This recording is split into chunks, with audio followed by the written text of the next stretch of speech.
Bangladesh star cricketer Taskin Ahmed చట్టపరమైన ఇబ్బందులు ఎదుర్కొంటున్నాడు. నివేదికల ప్రకారం అతనిపై కేసు నమోదైంది. ఈ నెల 26న తస్కిన్ అతని స్నేహితుడు రెహమాన్ సౌరవ్పై దాడి చేశాడు.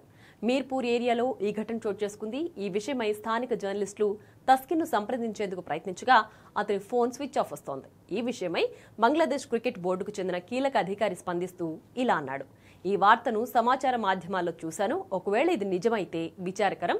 తస్కిన్ లాంటి స్టార్ ప్లేయర్లు ఇలాంటి విషయాల్లో తలదూర్చకూడదు. ఈ విషయంపై విచారణ పూర్తయ్యే వరకు ఎలాంటి కామెంట్ చేయదలుచుకోలేదని తెలిపాడు. తస్కిన్ కు సంబంధించి ఇదే విషయంలో మరో ప్రచారం కూడా జరుగుతోంది. తస్కిన్ బీసీబీ డైరెక్టర్ తో మాట్లాడి తాను నిర్దోషినని చెప్పాడట. కావాలని కొందరు తన్ను ఈ కేసులో ఇరికించారని సంజయ్ ఇచ్చాడట.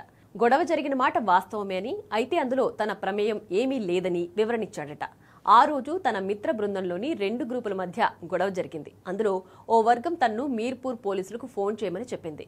వారి కోరిక మేరకు నేను పోలీసులకు ఫోన్ చేశాను. ఇందుకు ఆగ్రహించిన మరో వర్గం తనపై కేసు నమోదు చేసింది అని వివరణించినట్లు సమాచారం. అయితే ఈ ఘటన తస్కిన్ పాకిస్తాన్తో 3వ టీ20 ఆడిన అనంతరం జరిగింది.